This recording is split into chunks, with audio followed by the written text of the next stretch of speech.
千里之行，始于足下。A journey of 1,000 miles begins beneath the feet.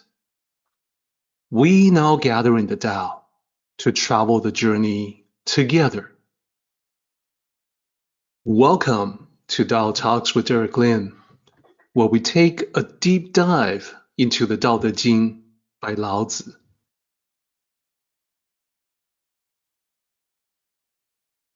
I would like to extend a warm welcome to you.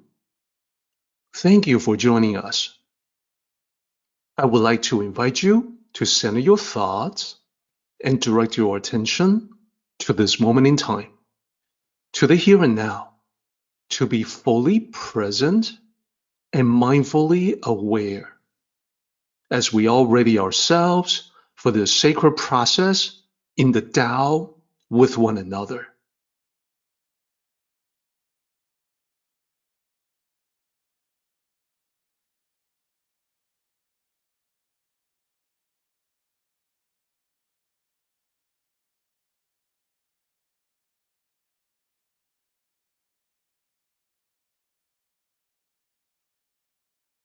I want to share with you an insight, and that is this particular chapter and Tao Te Ching 51 are closely related.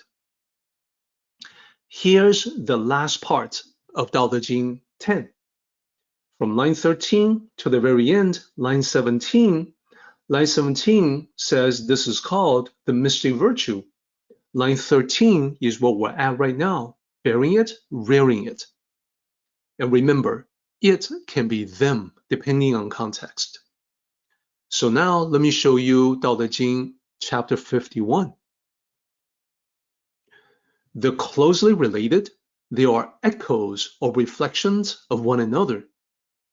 So from the left to the right, I want to zoom in on line 13 first, because that's the one that we're looking at right now. Bearing it, rearing it, and now I want to point out the correspondence in 51. Two places where they correspond.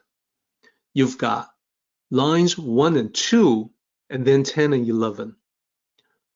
In 51, 1 and 2 says, Tao produces them, virtue raises them.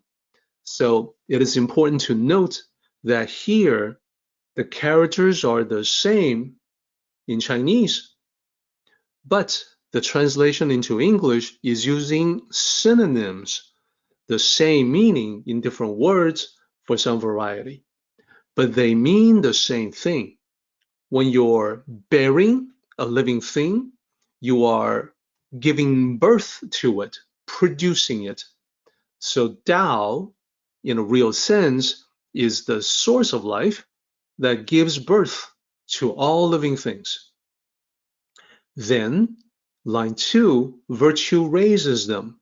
This is the part where I talk about the force of nature, the power of the environment to raise, to nurture, to rear up the living things.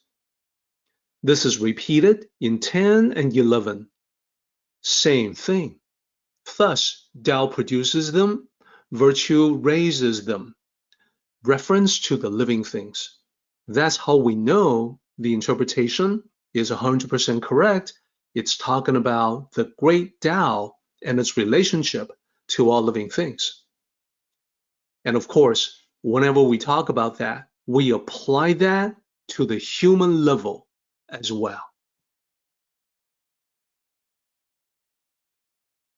Here's 51.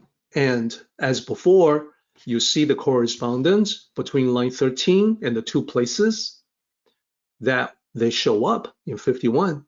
Now, let's talk about the last 4 lines from line 14 to line 17. I want to point out to your attention that they are repeated exactly at the very end of 51. So look at the translation for just a moment. Line 14, bearing without possession, corresponds to line 15 and 51, produces but does not possess. I want everyone to notice that the characters are exactly the same, but the translation is done with synonyms to help bring a different perspective, to make it easier to understand by using synonyms. To bear something, to give birth to something, is the same as producing or creating something. Without possession, does not possess. Different ways to say the same thing. So look at line 15 in chapter 10, achieving without arrogance. Then look at 16, line 16 and 51, acts but does not flaunt. I think you see the connection. The Chinese characters are exactly the same.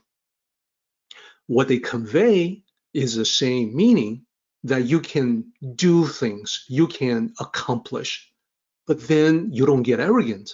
You have no need to flaunt. And the third line, line 16 from 10, raising without domination. In line 17 of 51, nurtures but does not dominate. I think you see the pattern. To raise something is to nurture, to help it grow. Without domination is that you do not dominate that which you nurture. And then lastly, this is called the mystic virtue. This is called mystic virtue, pretty much the same. So the reason for repetition is simple. To Lao Tzu, this is absolutely one of the most important concepts to be applied to life. So we should all emulate the Tao by practicing mystic virtue. That is, our actions in life should reflect the virtues of the Tao. There's no need to be possessive when we create anything. We're actually just the conduit of the creative expressions from the Tao. The Tao is a universal intelligence that we channel. And that is why, when we understand that, we wouldn't feel a need to take too much personal credit. That would only be sourced in the delusion of the ego. So, no need to be possessive. And no need to be domineering. Why not? When we nurture others, we're manifesting the natural compassion of the Tao. This is the reason we, you and I, are in the material world. The reason is to help one another. It is because the material world, this is the setting where we can put loving kindness into practice. This is the place to do it. That's why we're here. Lastly, by following the path, we can achieve excellence with effortless ease. And this is the very reason why we feel no need for arrogance. The real credit belongs to the Tao.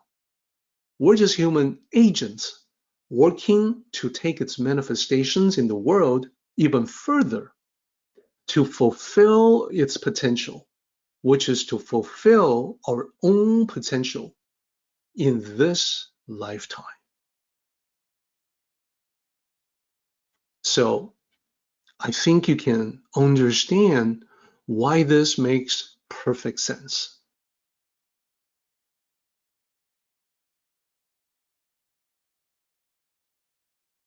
Our meeting has come to an end, but the journey continues on. Until next time, may the Tao fill you with peace and happiness.